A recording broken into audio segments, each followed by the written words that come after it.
న్యాయదేవతకి, న్యాయమూర్తులకి, గౌరవ భారతదేశంలోని హైకోర్టులకి, supreme court of ఇండియాకి, న్యాయమూర్తులకి నమస్కారాలు. న్యాయదేవత ఎక్కడున్నావమ్మా? నీ కళ్ళకు గంతలు కట్టారనుకున్నాం కానీ నోరు కూడా నొక్కేస్తారని అనుకోలేదమ్మా.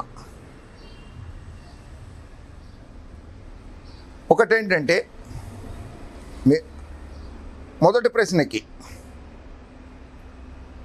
పబ్లిక్ ఇంట్రెస్ట్ లిటిగేషన్ కేసు అనేది భారత రాజ్యాంగంలో, హైకోర్టుల్లో అయితే కాన్స్టిట్యూషన్ ఆఫ్ ఇండియా ఆర్టికల్ 226 ప్రకారంగా, సుప్రీంకోర్టులో అయితే ఆర్టికల్ 32 ప్రకారంగా వేయచ్చు. ఈరోజు జస్టిస్ అరుణ్ మిశ్రా గారి నేతృత్వంలోని ధర్మాసనం, నా గురువు లాంటి వారు ప్రశాంత్ భూషణ్ గారు, నాకు మంచి స్నేహితులు, ఆత్మీయులు, నా శ్రేయోభిలాషి, ఆయనకి 1/2020 suo motu case supreme court chief justice Bobde గారి మీద అనుచిత వ్యాఖ్యలు చేశారని, ట్విట్టర్లో పోస్టులు పెట్టారని ఇవాళ తీర్పు చెప్పడం జరిగింది. భారత చరిత్రలో, దేశ చరిత్రలోనే ఈరోజు ఒక దుర్దినం. ఆయనకి వేసిన శిక్ష చెప్తే మీరు చాలా ఆశ్చర్యపోతారు దేశ ప్రజలందరూ. ₹1 ఫైన్ వేశారు. ఆ ₹1 కట్టకపోతే 3 నెలలు జైలు శిక్ష అని చెప్పి అన్నారు. ఆయన ₹1 కట్టడం కోసం కాదు, దేశ ప్రజలందరికీ కూడా నేను ఒక విషయం చెప్పదలుచుకున్నాను. ఇక్కడ నేను సుప్రీంకోర్టుని విమర్శించడం లేదు, న్యాయమూర్తుల్ని విమర్శించడం లేదు. తీర్పుని విమర్శించే హక్కు నాకున్నది భారతదేశ పౌరుడిగా. ₹1, ఆ రూపాయి బిళ్ళ ఉంది చూసారా, మన భారతదేశంలో ఉండే రూపాయి బిళ్ళ, మీ దగ్గర ఉంటే ఒకటండి రూపాయి బిళ్ళ, ₹1 కాయిన్. ఈ ₹1 కాయిన్ ఉందే లక్ష్మీదేవి. ఈ కాయిన్ని తయారు చేసేదానికి భారతదేశంలో మింట్ కాంపౌండ్లో తయారు చేస్తారు. ₹1 11 పైసలు ఖర్చు అవుతుంది. రూపాయి బిళ్ళని ప్రింట్ చేయడానికి, దీన్ని తయారు చేయడానికి ₹11 అవుతుంది. ఈ రూపాయికి ఇది ప్రశాంత్ భూషణ్ గారి మీద వేసిన ఫైన్. ₹11 పెట్టి తయారయ్యే రూపాయి బిళ్ళని ఆయనకి ఫైన్గా వేశారు మహానుభావులు. అదే రూపాయిని చెక్కు రూపంలో ఇచ్చారనుకోండి, ఆయన ₹3.20 పడుతుందండి చెక్ ప్రింటింగ్కి. State Bank of India cheque కానీ, ఆంధ్రా బ్యాంకు చెక్ కానీ ప్రింట్ చేయడానికి. అది ఇటువంటివి జరుగుతున్న ఈ రోజుల్లో న్యాయస్థానాలలో. ఇక పిల్లల గురించి వద్దాము. అడిగారు. పిల్లుల గురించి వస్తే, ఎవరు పడితే వాళ్ళు దారిని పోయే దానయ్యలు కూడా పిల్లులు వేసేస్తున్నారు. ఎవరు పడితే వాళ్ళే వేసేస్తున్నారు పిల్లులు అనేది. నిజంగానే వేస్తున్నారు పిల్లులు ఆ రకంగా, అందులో సందేహమే లేదు. సరే, ఎవరు పడితే వాళ్ళు పిల్లులు వేస్తున్నారు, దారిపోయే దానయ్యలు కూడా పిల్లులు వేసేస్తున్నారు కోర్టు. అవి ఎంటర్టైన్ చేయాలా, మెయింటైనబుల్లా కాదా, కోర్టు లాంగ్వేజ్లో మెయింటైనబుల్లా కాదా అనేది ఆలోచించాల్సిన బాధ్యత న్యాయస్థానాల మీదే ఉంటుంది. ఇక్కడికి వచ్చేసరికి ఒక లెక్క ప్రకారంగా ఇంగ్లీష్ మీడియం స్కూల్స్ దగ్గర నుంచి ఇళ్ల పట్టాల వరకు, రాజధాని రైతుల ఆందోళన, రాజధాని సిఆర్డిఏ చట్టాల దగ్గర నుంచి ప్రయోజన వ్యాజ్యాల ఆంధ్రప్రదేశ్ రాష్ట్ర హైకోర్టులో, గౌరవ ఆంధ్రప్రదేశ్ రాష్ట్ర హైకోర్టులో జనవరి 2019 1 నుంచి మే 22 లోపు, అంటే వైఎస్ఆర్ కాంగ్రెస్ పార్టీ అధికారంలోకి రాకముందు దాఖలైన ప్రజా ప్రయోజన వ్యాజ్యాలు పిల్లులు కేవలం 83 మాత్రమే. కానీ యువకుడు వైఎస్ జగన్మోహన్ రెడ్డి గారు అధికారంలోకి వచ్చిన తర్వాత ఇంతవరకు రాష్ట్రంలో ఏకంగా 320 ప్రజా ప్రయోజన వ్యాజ్యాలు దాఖలైన 320. జనవరి 2020 నుంచి ఆగస్టు 25, ఈ సంవత్సరంలో జనవరి 2020 నుంచి ఆగస్టు 25 లోపల దాఖలైనవి 215 పిల్లులు ఉన్నాయి. ఇందులో 215 రోజులు గడిచిన ఈ 8 3 24 215 రోజులు, 240 రోజులు అంటే రోజుకు శనివారాలు ఆదివారాలు తీసేస్తే కూడా 240 రోజులు ఉండదు. కోర్టు వర్కింగ్ డేస్ లెక్కేస్తే తక్కువ అవుతాయి. ఆ లెక్క ప్రకారంగా చూస్తే రోజుకు 2 పిటిషన్లు లెక్క పడినట్లు అవుతుంది కదా పిల్లులు. ఇన్ని ప్రయోజన వాద్యాలు దాఖలు చేయడంలో దేశ చరిత్రలోనే మొట్టమొదటిసారి ఇది కూడా. సరే, అమరావతి గురించి మనం ఎన్నిసార్లు మాట్లాడుకున్నా ఆ రైతుల ఆందోళనల గురించి వాటి మీదకి మళ్ళీ వస్తాను. పిల్లులది అయిపోయిన తర్వాత పిల్లుల గురించి ఒక విషయం ఏంటంటే, తుషార్ మెహతా అని మన సాలిసిటర్ జనరల్ గారు ప్రస్తుతం గవర్నమెంట్ ఆఫ్ ఇండియా తరఫు నుంచి ఉంటారు, సుప్రీంకోర్టులో సాలిసిటర్ జనరల్ అంటారు ఆయన్ని. ఏప్రిల్ 3వ తారీఖు 2020 ఏప్రిల్ 3వ తారీఖు నాడు ఆయన ఒక పిల్లులో వాదిస్తూ ప్రొఫెషనల్ పిల్ షాప్స్ మస్ట్ బి లాక్డౌన్ చేసేయాలి. ఇప్పుడు లాక్డౌన్ నడుస్తుంది కనుక ఆయన కోర్టులో ఈ భాష వాడారనమాట తుషార్ మెహతా గారు. ఏప్రిల్ 3, 2020 నాడు ప్రొఫెషనల్ పిల్ shops must be locked down. None of the petitioners have ever bothered to serve the poor and needy or the persons suffering, therefore can never be treated as public-spirited citizens. Public-spirited citizens అని అంటే public interest litigation case అని అంటే ఒక ప్రాంతానికో, ఒక కులానికో, ఒక మతానికో, లేకపోతే ఒక చిన్న పనికో వేయకూడదు. రాష్ట్ర వ్యాప్తంగా సంబంధించిన దాని మీద పిల్ అనేది వేయాలి.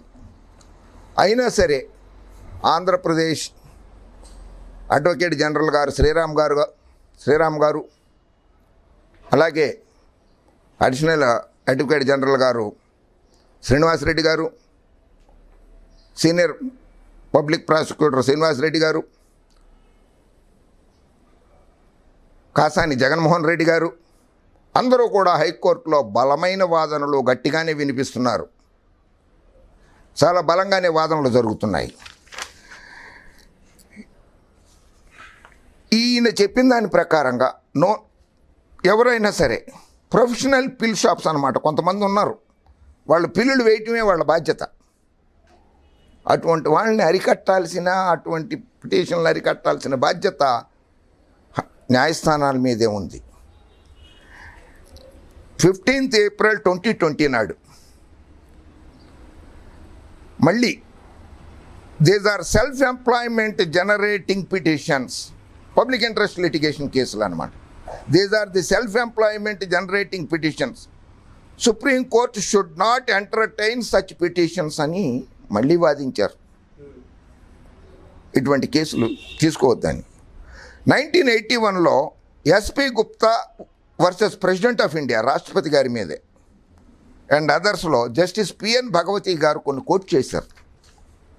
ఆయన చేసిన దాంట్లో professor of law saying, law చట్టం ఏం చెప్తుందంటే చక్కగా మన భారతదేశ చట్టం కాదు, న్యాయశాస్త్రం చట్టం ప్రకారంగా, న్యాయ చట్టం ప్రకారంగా, the idle and whimsical plaintiff, a dilettante who litigates for a lark is a spectre which haunts the legal literature, not the courtroom. ఏదో బయట ఏదో మాట్లాడుకొని నలుగురు కూర్చుని ఏదో చెప్పేసుకున్న దాన్ని ఓ పిల్లాగా తీసుకొచ్చి వేయకూడదు కోర్టులలో. దాన్ని కోర్టులో అనుమతించడం భావ్యం కాదు అన్నట్లుగా చెప్పారు. స్టీవెన్ లెవిస్కీ అండ్ డానియల్ జిబ్లాట్ బుక్లో వాళ్ళు రాసిన పుస్తకంలో హౌ డెమోక్రసీ డై, ప్రజాస్వామ్యం ఎలా చచ్చిపోతుంది అనే ఒక పుస్తకం రాశారు 2018లో. అందులో రాశారు, for demagogues hemmed in by constitutional constraints a crisis represents an opportunity to begin to dismantle the inconvenient and sometimes threatening checks and balance that comes with democratic politics. ప్రజాస్వామ్యంలో నాకు అనుకూలంగా లేదు అనేటువంటి బాధ ఏదైనా నాకు కలిగితే పిల్లేసేస్తున్నాను అనమాట. నీకు అనుకూలంగా లేకపోతే కాదు, సమాజానికి అనుకూలంగా ఉందా లేదా, రాష్ట్రానికి అనుకూలంగా ఉందా లేదా అన్న దాని మీద వెయ్యాలి పబ్లిక్ ఇంట్రెస్ట్ లిటిగేషన్ కేసు అని పుస్తకంలో కూడా రాశారు. మీకు మరొక గొప్ప విచిత్రం ఏమిటంటే, ఆయన అసలు రాష్ట్రానికి సంబంధించిన వ్యక్తే కాదు. ఆయన నితీష్ గుప్తా గారు ఆంధ్రప్రదేశ్ హైకోర్టులో ఒక పిల్లు వేశారు. విశాఖపట్నంలో ఒక గెస్ట్ హౌస్ కడుతున్నారు 30 ఎకరాలలో. అది రాష్ట్రపతి భవనం 30 ఎకరాల్లో లేదు, 5 ఎకరాల్లోనే ఉంది అని అన్ని పేపర్లు, టీవీ ఛానల్లో దాని మీద గగ్గోలుగా చర్చలు పెట్టేసిన వంకర టింకర్లు, యాంకర్లు కదా వాళ్ళందరూ.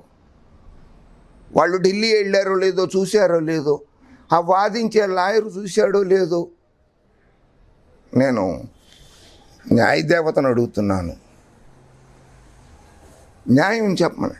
అబద్ధాలు చెప్తుంటే, అసత్యాలు చెప్తుంటే కోర్టులో న్యాయమూర్తులు ఎలా వింటున్నారో అర్థమే కావడం లేదు. ఇది రాష్ట్రపతి భవన్, ఢిల్లీలో ఉండే రాష్ట్రపతి భవన్. ఇది ఏకంగా 340 ఎకరాలలో ఉంటుంది రాష్ట్రపతి భవనం. 345 రూములు ఉన్నాయి. 2.5 కిలోమీటర్ల రేడియస్లో ఉంటుంది. 2.5 కిలోమీటర్లు మనం బైక్ మీద వెళ్తే కూడా 2.5 కిలోమీటర్ల దాంట్లో ఉంటుంది. 340 ఎకరాలలో ఉంది. అటువంటి దాన్ని పట్టుకుని అన్యాయంగా 5 ఎకరాలలో ఉంటుంది రాష్ట్రపతి భవనం అని చెప్తున్నారు కోర్టులో. దాని మీద విచారణ హాస్యాస్పదంగా ఉంది.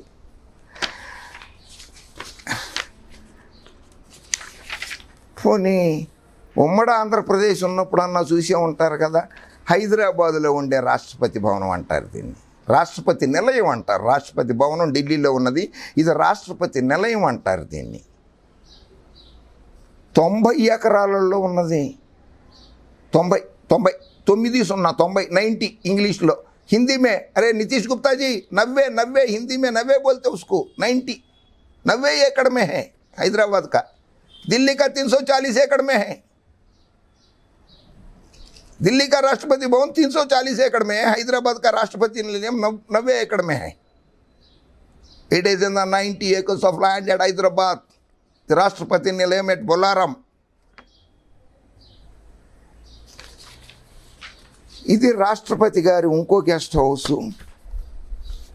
హిమాచల్ ప్రదేశ్ సిమ్లాలో ఉంటుంది. ఇది రాష్ట్రపతి గారికి కొండ మీద ఉంటుంది. ఇది నాగులుప్పల అదే విశాఖపట్నం దగ్గర జగన్మోహన్ రెడ్డి గారు కడతానికి తలపెట్టారు కదా, అక్కడ అటువంటిది. అక్కడ కూడా కొండ మీదే ఉంటుంది. ఇక్కడ కొండ మీదే ఉంది కదా, అక్కడ కూడా కొండ మీదే ఉంటుంది. ఇది బ్రిటిష్ వాళ్ళు వైస్రాయ్ గారి కోసం కట్టుకున్నది. దాన్ని రాష్ట్రపతి గారి గెస్ట్ హౌస్గా వాడుతున్నారు దాన్ని. ఈ గెస్ట్ హౌస్ వచ్చి కొండ మీద 42 ఎకరాలలో 42 हिंदी में बोल रहा हूँ, 42 एकड़. इंग्लिश में बोल रहा हूँ, सुनो please listen in English also. 42 acres తెలుగులో 42 ఎకరాలలో ఉంటుంది. అరే పచ్చ పిచ్చి గొట్టాలారా, దీని మీద చర్చ పెట్టకండి. 5 ఎకరాలు మీ పరువు పోతుంది. రాష్ట్ర ప్రజల్ని, దేశ ప్రజల్ని ఇంత అమాయకులు అనుకోవద్దు. డూడు బసవన్న అంటే డుడ్డా బసవన్న అని గంగిరెద్దులు ఊపినట్టు ఓపకండి తలకాయలు. దిక్కుమాలిన యాంకరింగ్, దిక్కుమాలిన జర్నలిజం మీది.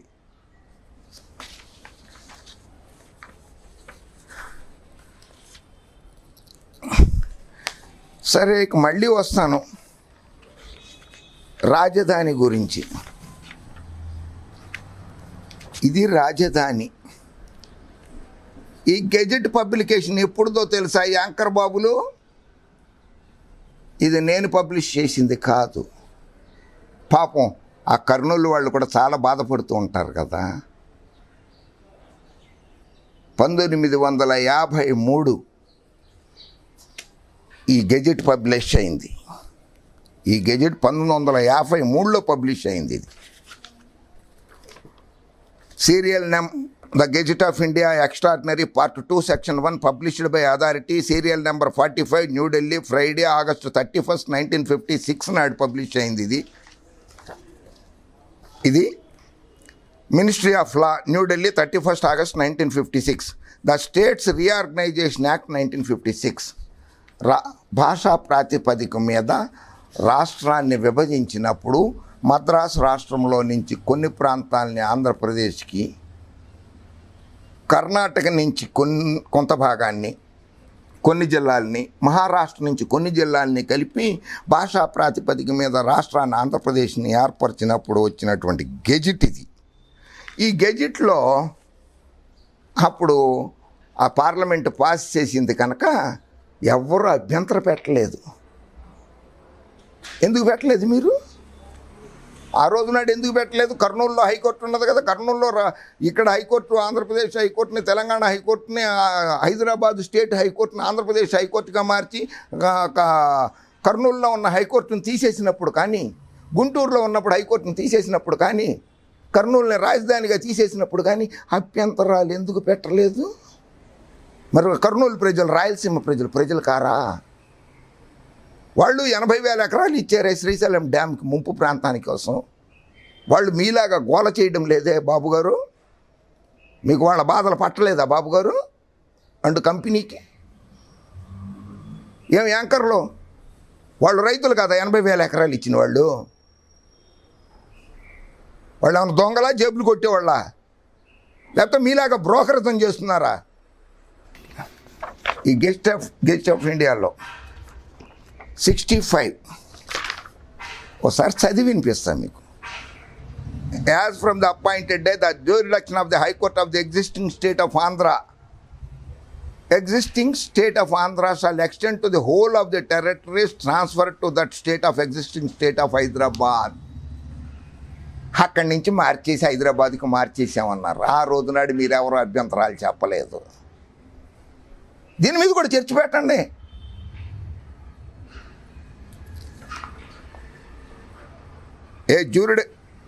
The said High Court shall be known as the High Court of Andhra Pradesh. The principal seat of the High Court shall be at Hyderabad. హైదరాబాద్లో ఉంటుందని. All proceedings pending in the High Court of Hyderabad immediately before the appointed day, other than those certified by the Chief Justice of the High Court under subsection 2 of the section 59 or under subsection 2 of the section 62 shall stand transferred to the High Court of Andhra Pradesh. మీ ప్రాంతంలో, ఆంధ్ర ప్రాంతంలో జరిగిన కేసులన్నింటినీ కూడా తీసుకొచ్చేసి Andhra Pradesh high court అన్నారు కనుక అప్పటికే హైదరాబాద్ స్టేట్కు ఉన్నటువంటి హైదరాబాద్ హైకోర్టుని ఆంధ్రప్రదేశ్ హైకోర్టుగా మార్చేసిన చోటకి మారిపోతుంది. ఆ రోజు నాడు ఎందుకు మీరెవరో గోల చేయలేదు నాయన? యాంకర్లో చర్చ పెడదాం రండి, మీరందరూ రండి, నేను ఒక్కడనే వస్తా. పచ్చగొట్టాల యాంకర్లో, పచ్చపత్రికల యాంకర్లో రండి, నేను వస్తా. ఒక్కడనే వస్తా, ఒంటరిగానే వస్తా, మీరు గుంపులుగా రండి. ఆంధ్రప్రదేశ్లో ఉన్న ప్రతి మున్సిపాలిటీలో చర్చ పెడదాం రాజధాని మీద. 3 రాజధానులు కావాలా, సింగిల్ రాజధాని కావాలా, 3 రాజధానులు కావాలా, సింగిల్ రాజధాని కావాలని చర్చలు పెడదాం. నేను ఒంటరిగా వస్తా, మీరు గుంపులుగా రండి. ఇగో యాంకర్లో వంకర టెంకర్లో తిరగద్దు. ఆర్థిక రాజధాని విశాఖ అని ఆ రోజే చెప్పాట. ఏ రోజు చెప్పాడు? ఆ రోజే చెప్పేశాట. ఎప్పుడో ఆయన అధికారంలో ఉన్నప్పుడే చెప్పాట. అందుకే అంతర్జాతీయ సదస్సులన్నీ అక్కడే పెట్టా. ప్రతి పెట్టుబడి విశాఖకి వచ్చేలాగే చూశా. రాష్ట్ర రాజధాని అమరావతి ఉంటుందన్న. క్యాబినెట్లో కోవిడ్పై సమీక్షించారా? ఆగస్టు 20వ తారీఖు నాడు పచ్చబాబు గారి ప్రకటన. ఆయనేమో విశాఖ మంచిదంటాడు, ఆర్థిక రాజధాని అని చెప్పి నేను విశాఖను ఒప్పుకున్నాను ఆ రోజు నాడు అంటాడు. మరి మీరేమో చర్చల మీద చర్చలు పెట్టేసి మీరు బాబు గారికి అనుకూలమా వ్యతిరేకమా అసలు ముందు నిర్ణయించుకోండి. మీరు బాబును సమర్థిస్తున్నారో వ్యతిరేకిస్తున్నారో? మీరు పెట్టే చర్చల వల్ల, మీరు చెప్పే అసత్యాల వల్ల బాబు ప్రతిష్ట మంట కలిసిపోతుంది. బాబు గారు అంటే నాకు చాలా గౌరవం, నాకు చాలా అభిమానం. మా బాబు గారి పరువు ప్రతిష్టలని హిందూ మహాసముద్రంలో విశాఖపట్నం నుంచి నెల్లూరు దగ్గర ఉన్న 1399 కిలోమీటర్ల దూర సముద్రంలో ఇలా తొక్కేస్తున్నారు మీ చర్చల వల్ల. బాబు ప్రతిష్టను మంట కలుపుతున్నారు మీరు. బాబుకి సహాయం చేయడంలా మీరు మీ చర్చల వల్ల. హైకోర్టు ఆఫ్ ఆంధ్రప్రదేశ్ అనేది 62 సంవత్సరాల తర్వాత మళ్ళీ అక్కడికి వచ్చేసింది గుంటూరుకి అని చెప్పి. ఇది గుంటూరు హైకోర్టు ఆ రోజులలో. ఆ రోజులు ఇంత మంచి భవనం బ్రిటిష్ వాళ్ళు కట్టారు చూడండి. రాయి లాగాలంటే క్రేన్లు రావాలి, బుల్డోజర్స్ రావాలి. బాబు గారు కట్టినట్టే చేతితో లాగంగానే పడిపోవు. కానీ టెంపరీ కదా కట్టింది బాబు గారు. ఇది చూడండి ఎంత బాగుందో. ఇది కట్టారు. ఇది దీని గురించి కూడా చెప్తాను మీకు కాసేపు, అప్పుడప్పుడు విందురు కానీ మీరు కూడా. The High Court returned to Guntur district after a gap of 62 years. Andhra High Court was first established in Guntur in 1953. Madras రాష్ట్రం నుంచి విడిపోయిన తర్వాత ఆంధ్రప్రదేశ్ హైకోర్టు అన్నది గుంటూరులో ఎస్టాబ్లిష్ అయింది. వైఎస్ జగన్మోహన్ రెడ్డి గారు ఇప్పుడు గుంటూరు జిల్లా నుంచి హైకోర్టును తీసేస్తానని చెప్పలేదు. హైకోర్టు అక్కడే ఉంటుందని చెప్తున్నారు. హైకోర్టును తీసుకెళ్ళి కర్నూలులో పెడతానంటున్నారు. మీకు శాసనసభనే ఇస్తున్నారు, చట్టాలు చేసే అధికారం మీకు అప్పచెప్తున్నారు గుంటూరు జిల్లాకి, రైతులకి, అమరావతి రైతులకి. అయినా సరే మీరు ఎందుకు చేస్తున్నారు?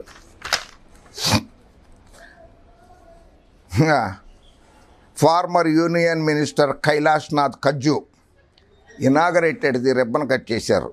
The then chief minister Tanguturi Prakasam Pantulu గారు, డిప్యూటీ చీఫ్ మినిస్టర్ నీలం సంజీవ్ రెడ్డి గారు, లా మినిస్టర్ తెన్నేటి విశ్వనాథం గారు, Madras high court chief justice Pakala Venkata Rajamannar గారు ఆ రోజునాడు ఆంధ్రప్రదేశ్ హైకోర్టుని గుంటూరులో ఈ బిల్డింగులో ప్రారంభించారు. అటువంటి మహానుభావులందరికీ అవమానం చేస్తున్నారు మీరు. అవమానపరచద్దు వాళ్ళని. కర్నూలు రాజధాని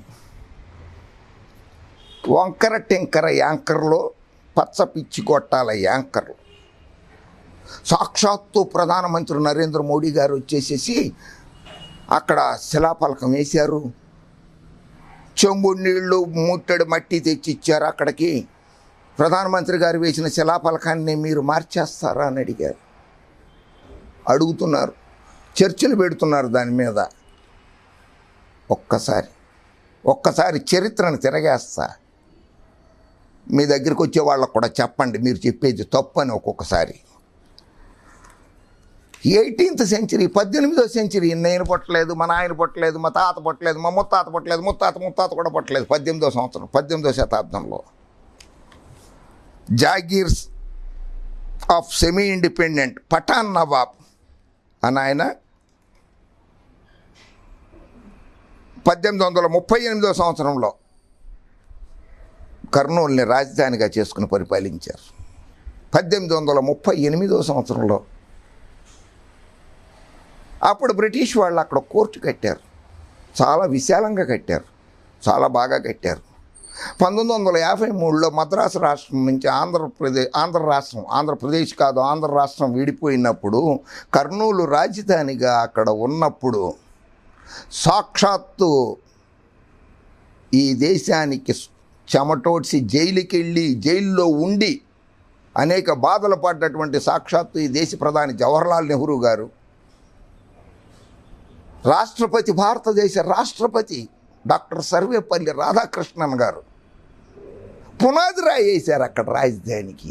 అప్పుడు ఆ కర్నూలు నుంచి తరలించి హైదరాబాద్కి తరలించినప్పుడు మీ తాత ముత్తాతల రక్తం లేదా? అటువంటిది త్యాగం చేసిన రాయలసీమ ప్రజల్ని ఏమనాలి?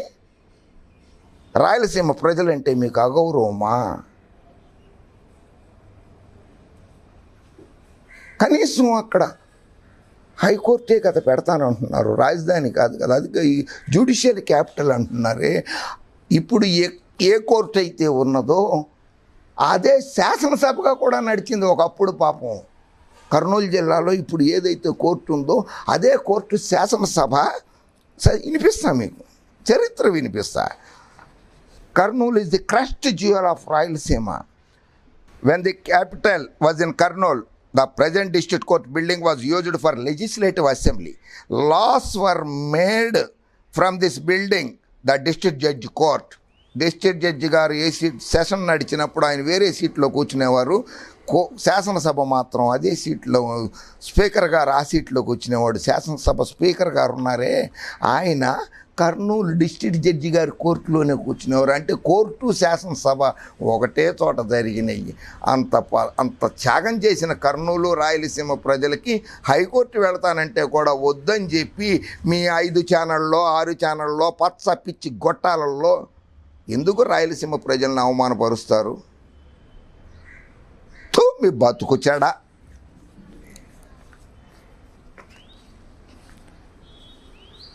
The Speaker of the Assembly was sitting in the chair where the district judge sits.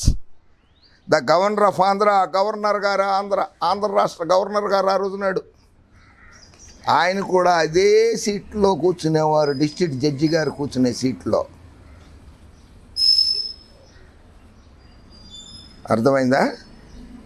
అటువంటి కర్నూలు ప్రజలకి, రాయలసీమ ప్రజలకి మీరు ద్రోహం చేస్తారా?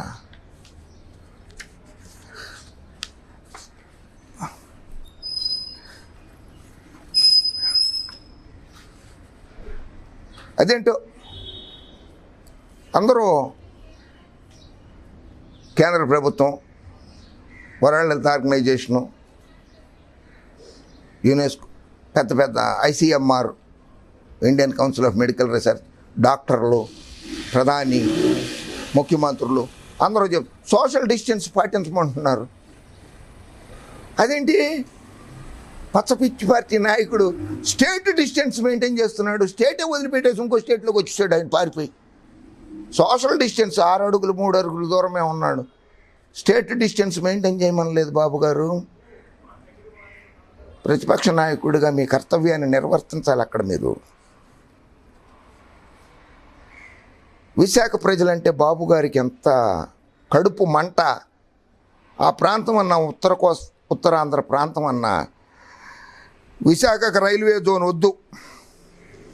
రాయపాటి సాంబశివరావు గారు, గల్లా జయదేవ్ గారు అప్పుడు లోక్సభ సభ్యులు వాళ్ళతో లెటర్ రాయించిన మాట వాస్తవం కాదా బాబు? విశాఖకు రైల్వే జోన్ వద్దని చెప్పి రాయించలేదా? ఎవరన్నా ప్రాజెక్టులు తీసుకొస్తాము, రైల్వే జోన్లు తీసుకుని వస్తాము, ప్రాంతాన్ని అభివృద్ధి చేస్తాము, ఇంత దుర్మార్గపు పరిపాలన సాగించావు బాబు నువ్వు. విశాఖకు రైల్వే జోన్ వద్దని చెప్పి గల్లా జయదేవ్ తోటి, రాయపాటి సాంబశివరావు తోటి లేఖలు రాయించావు కదా కేంద్ర ప్రభుత్వానికి. పారిశ్రామిక సమ్మిట్ ద్వారా 20 లక్షల కోట్లు పెట్టుబడులు, 43 లక్షల ఉద్యోగాలు. భూతత్వం ఉంటుంది చూసావా? భూతత్వం అది పెట్టి ఎతికినా కూడా ఎక్కడ పెట్టుబడులే కనపడడం లేదు. ఫ్యాక్టరీలు ఒక కియా మోటార్స్ తప్పితే కంపెనీలే కనపడడం లేదు బాబు గారు.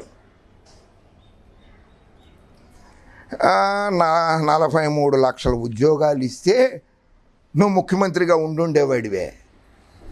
మొత్తం ఆంధ్రప్రదేశ్లో అన్ని లక్షల ఓట్లు కూడా పడలేదు తమరికి. అందుకే 23లో సీట్లు వచ్చినాయి బాబు గారు. 23 సీట్లు గెలిచింది అందుకే. 43 లక్షల ఉద్యోగాలు కనుక మీరు ఇచ్చి ఉంటే మీరు అధికారంలోనే ఉండుండేవారు. అబద్ధాలు చెప్పకండి, అసత్యాలు చేయకండి. మీరు 2004లో హైదరాబాద్ సెక్రటేరియట్లో ప్రెస్ కాన్ఫరెన్స్ పెట్టి ల్యాప్టాప్ ఇలా తీసి చూపించారు.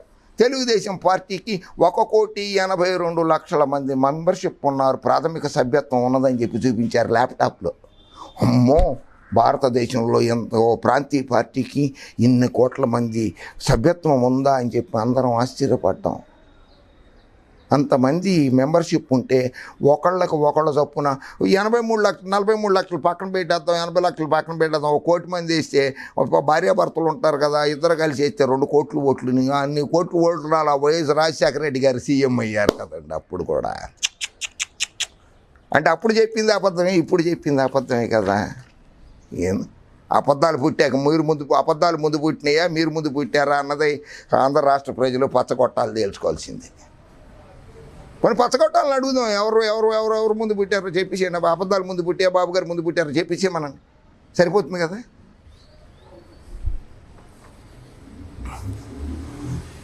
2015లో విశాఖలో భూభాగత్వం జరుగుతోంది. ఎందుకంటే మీరు అన్నారు చూసారా, విశాఖని ఆర్థిక రాజధానిగా నేను అప్పుడే చెప్పానని. అంతే, మీరు చెప్పటం ఆలస్యం. అక్కడ భూములకు రెక్కలు వచ్చేసినాయి, కుంభకోణాలు జరుగుతున్నాయని సాక్షాత్తు మీ మంత్రివర్గంలో పనిచేస్తున్నటువంటి సీనియర్ మంత్రి అయ్యన్న పాత్రుడు గారు 2015లో వ్యాఖ్యానించింది వాస్తవం కాదా?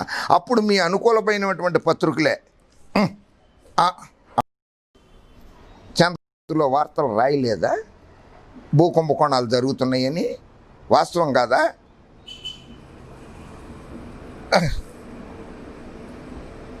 చంద్రబాబు మాతో పాటే ఉంటున్నాడు.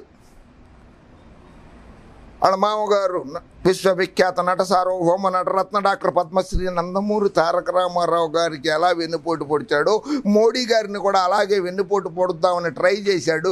అందుకనే దూరం పెట్టాం మేమని చెప్పి బీజేపీ వాళ్ళందరూ చెప్పుకుంటున్నారు. ఫైబర్ గ్రిడ్ ప్రాజెక్టు కింద 5,000 కోట్లు కేంద్ర ప్రభుత్వం ఇచ్చింది కదా, ఆ నిధుల్ని ఏం చేశావు, ఎక్కడ పెట్టావు, దేనికి ఖర్చు పెట్టావు ఒక్కసారి ఆంధ్రప్రదేశ్ ప్రజలకి చెప్పు నాయన. ప్రజా సొమ్మునైనా అది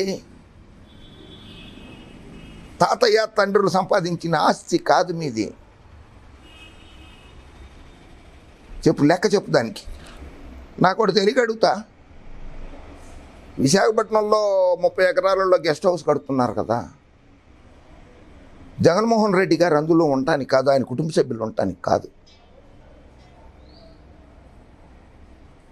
రాష్ట్రపతి గారు వస్తే 340 ఎకరాలలో ఉండే రాష్ట్రపతి గారు 18 ఎకరాలలో ఉండే ప్రధానమంత్రి గారి నివాసం నుంచి ఆంధ్రప్రదేశ్ విశాఖపట్నానికి వస్తే వాళ్ళు ఎక్కడ మన అనుకూల హోటల్లో పెట్టాలా? ఏదేదో ఉంటుందే, సముద్రంలో చేపే గుర్తు ఉంటుంది, ఆ పేరుతో ఉంటుంది హోటల్లో, అటువంటి హోటళ్ళలో పెట్టాలా ఒక రాష్ట్రపతిని, నువ్వు ప్రధానమంత్రిని? 30 ఎకరాలలో గెస్ట్ హౌస్ కడితే రాష్ట్రపతి గారికి సౌకర్యంగా ఉంటుంది, ఉపరాష్ట్రపతి గారు వెంకయ్యనాయుడు గారు లాంటి వాళ్ళు వస్తే సౌకర్యంగా ఉంటుంది, అలాగే దేశ ప్రధాని నరేంద్ర మోడీ గారు వస్తే సౌకర్యంగా ఉంటుంది, సుప్రీంకోర్టు చీఫ్ జస్టిస్ బాబ్డే గారు లాంటి వారు వస్తే సౌకర్యంగా ఉంటుంది, ఆంధ్రప్రదేశ్ గౌరవ చీఫ్ జస్టిస్ గారు మహేశ్వరి గారు లాంటి వాళ్ళు, హైకోర్టు జడ్జిలో, సుప్రీంకోర్టు జడ్జిలో, విదేశీ ప్రముఖులు ఎవరన్నా కూడా వస్తే వాళ్ళందరికీ అనుకూలంగా ఉంటుంది కదా. అటువంటి దాన్ని కూడా వ్యతిరేకిస్తారా బాబు మీరు, మీ పచ్చగొట్టాలు? ఛీ! జగన్మోహన్ రెడ్డి గారు చిన్న తప్పు చేశారేమో.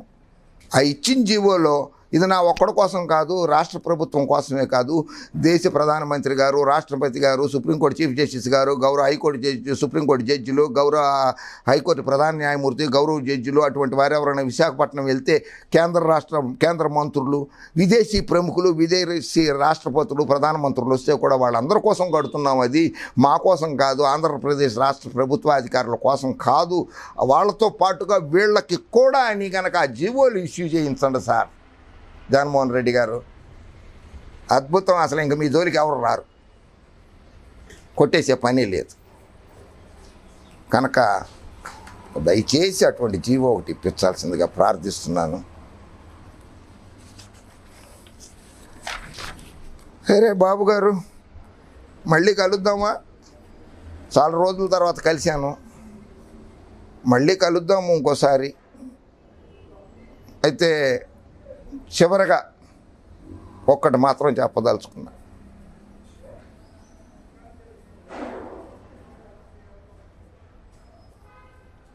ఏప్రిల్ 20వ తారీఖు 4/20 4/20 నెల 2020 20వ తారీఖు 4వ నెల ప్రతి సంవత్సరాన్ని కూడా అసత్య దినోత్సవంగా ప్రకటించాలి అని చెప్పి వేడుకుంటున్నాను. అసత్య దినోత్సవం, అబద్ధాల దినోత్సవం అన్నమాట. అలాగే ఆగస్టు 25 చంద్రన్న అబద్ధాల దినోత్సవం, చంద్రన్న అసత్యాల దినోత్సవం. అలాగే ఆగస్టు 25వ తారీఖుని చంద్రన్న కాల్పుల దినోత్సవం. బషీర్బాగ్లో కాల్చేసావు చూడు, పెట్టలను కాల్చినట్లు కాల్పించావు నువ్వు ముఖ్యమంత్రిగా ఉన్నప్పుడు, ఆంధ్రప్రదేశ్ అసెంబ్లీ సాక్షిగా కాల్పించావుగా. చంద్రన్న కాల్పుల దినోత్సవం అని ప్రకటించాల్సిందిగా కోరుతున్నాను. జై హింద్. మళ్ళీ కలుద్దాం.